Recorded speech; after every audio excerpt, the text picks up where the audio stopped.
Here's our lesson on common factors and multiples. We'll also include greatest common factor and least common multiple. So in the past, you guys have learned how to find common factors of two whole numbers by making a list of those factors. So that would look something like this. You would take 1 and say 16 is 1 times 16, and you might make a curtain to close that in. So then you'd go to 2 and say 16 is equal to 2 times 8. So you can find that by either multiplying, or you can do 16 divided by 2 is equal to 8. And then I'd go to 3 and I'd say, can 16 go into 3? If you don't know your math facts very well, you use a calculator. If you do 16 divided by 3 and you get a decimal, it obviously can't divide into that evenly. So that is not a factor of 16. 16 divided by 4, that is a doubles fact. So I know that I have met to where I have my list of common multiples, or I have my list of factors of 16. So here I am at 24 then. I'm going to do the same thing. I'm going to say 1 and 24, 2 and 12, 3 and 8, and 4 and 6.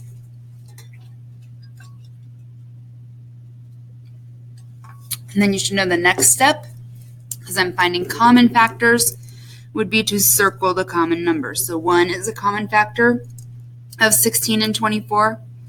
2 is a common factor. 3 isn't in both lists, so I don't circle that. 4, 6 is not in both lists, so I don't circle that. 8 is a common factor. 12 nor 16, and 24 is not in both lists. And then to find the greatest common factor, because that's usually what you're going for when you're looking for a list of common factors, you would just look for the greatest one of the common factors. So my common factors are 1, 2, 4, and 8. And the greatest one of those is 8. So the greatest common factor of 16 and 24 is 8. Hopefully that seems familiar. You guys have been doing that for a couple of years. Method 2 would be to list out all of the factors. So you could do 16 is equal to 1 times 16, 2 times 8, and 4 times 4.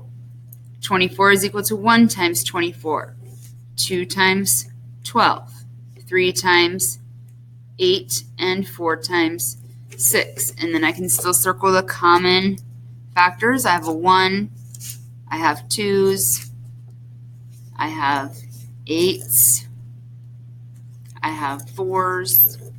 I don't have a 16 in my 24 list. I do have a 4 already circled, so that's just a duplicate.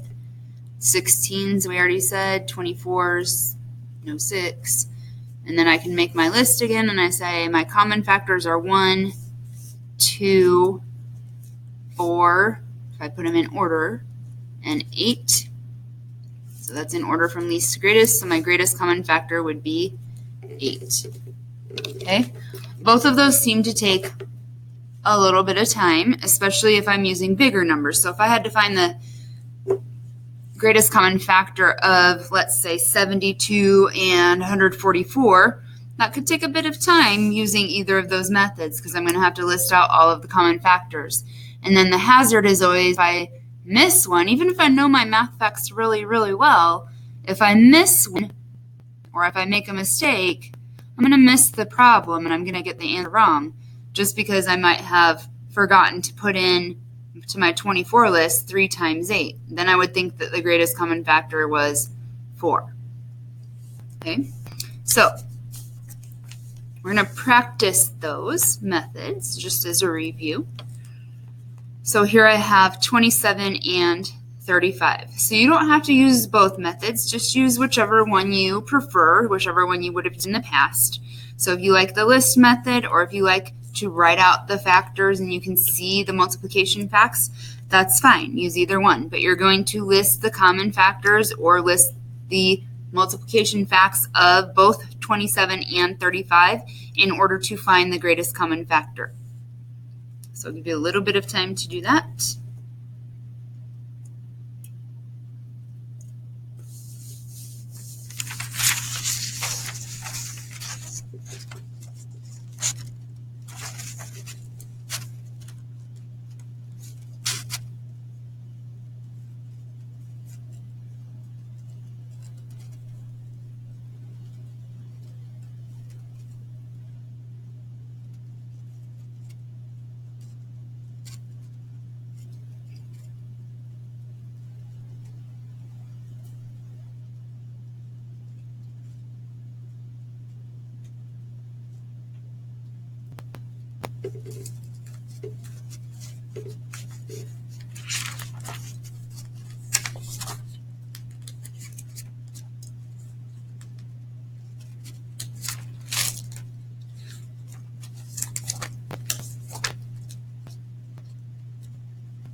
You've got a few more seconds before you're finishing up the list. And then make sure you find your common factors and circle them. Put them in order if needed. And then find your greatest common factor. So if you did the list method, it should look like this. If you did the factors method, finding the actual multiplication facts, it should look like this. And then you should see that the only common factor is 1. So the greatest common factor with whichever method you used is 1. Okay. Sometimes you'll sit there and when you only have factors like that and you end up with the greatest common factor of 1, you're like, oh, did I do something wrong? And then you second guess yourself. But the greatest common factor on these is 1. Okay? So we agree that can take a while, right? So unfortunately, sometimes if you're stuck doing method 1 or 2 to find the greatest common factor like we have to do today, that means your independent work can take you a bit of time. Right? So if you have the assignment that you have today, that means that you have to plan on a little bit of time for your work. Okay? But what if I told you there was a method 3 that we could do using prime factorization that we reviewed or maybe you learned for the first time yesterday? That means that you won't have to list out all the common multiples, which is what takes so long in finding the greatest common factor. So let's figure out this method 3. So here we have 16 and 24, which you found the greatest common factor of on the other page. So we know what it is, but let's see if we can figure it out with prime factorization.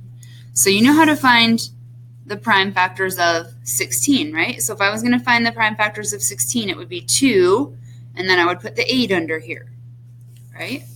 So I could say this was 2, and 16 divided by 2 is 8. Okay? Then if I didn't have this 16 and 2 here, what's 24 divided by 2? 24 divided by 2 is 12. So I'm doing the same thing just with 2 numbers so that I can find the greatest common factor eventually. So I have 16 divided by 2 is 8. 24 divided by 2 is 12. So I'm using the prime factorization chart using 2 different numbers. So without listing out those common factors, it should say,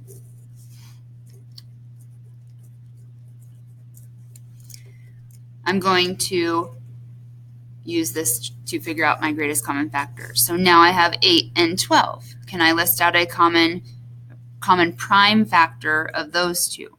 And the answer is yes, they're both even, so I can take out another 2 because it's a prime number. So 8 divided by 2 is 4.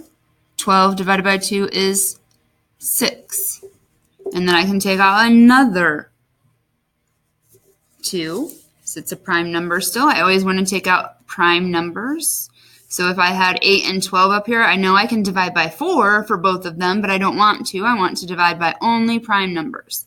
So 4 and 6 both even again, so we divided by that 2. So 4 divided by 2 is 2. 6 divided by 2 is 3. You do want to make sure that you keep these lined up. So the 4 divided by the 2, don't let your 2 float down here or you're going to get confused and think you've already done this one. So 2 and 3 can't be divided by the same thing, and they're both prime. So I'm going to draw a line telling myself to stop on both of those. So I can't go any further. Okay? You'll notice that this has a highlighted mark here that looks similar to an F. So what you want you to do is highlight the F in greatest common factor, and then we're going to highlight our F right there. Okay? So wherever your factors come to, that's what you're going to multiply. Right there. Okay? So these prime numbers are what I'm going to multiply to find the greatest common factor. So in my calculator if needed, or you can do it in your head, 2 times 2 times 2 is equal to 8. So the greatest common factor of 16 and 24 is 8. And if you look back onto your other page, that should match what we found using our other method. But we didn't have to list out all of those common factors. So number 1, there's less possibility for error because we don't have to list out all of the common factors. And we have a quicker method of making sure we find the greatest common factor. So let's practice it here with 27 and 35. So remember, we're only pulling out the common prime factors. So if I have 27 and 35, number 1, I'm looking at prime factors. So I always just write down the first few that I can remember, and that would be those ones. So 2, 3, 5, 7, 11, and 13. Divisibility rules of 2 say it has to be an even number to divide by that, so I know I can't divide by 2. Okay, then I look at them. Can 27 be divided by 3? Yes. Can 35? If you're not sure, you take your calculator and do 35 divided by 3. If you get a decimal, the answer is no, it cannot be divided by 3, so I can't pull that one out. If only one of the numbers can be divided by the prime number, you cannot put it out here as a prime factor of both of them. Okay? Then 5, we know the divisibility rule of 5 is it has to end in 5 or 0. So this number can be divided by 5, but this one cannot, so I have to move on. Then 7, I know 35, 5 times 7 is 35, but 27 divided by 7 ends in a decimal. So that one doesn't work. Okay, 11s, I know that if I take 11 times something, I'm going to end up with the double of that number. So like it would be 22, 33, 44, 55. So that doesn't work. Okay, then 13, I'm going to take it times 2, times 3, and so 27 I could even do divided by 13. I get a decimal, or 35 divided by 13 just to make sure, and I get a decimal as well, so that doesn't work. Okay, my next one would be 17, okay, which is getting over halfway. So 27 divided by 17 on my calculator is a decimal. 35 divided by 17 is a decimal. So I'm starting to think that 1 would be the greatest common factor. Okay, I could keep going up with prime numbers, but if you remember over here, what did we find?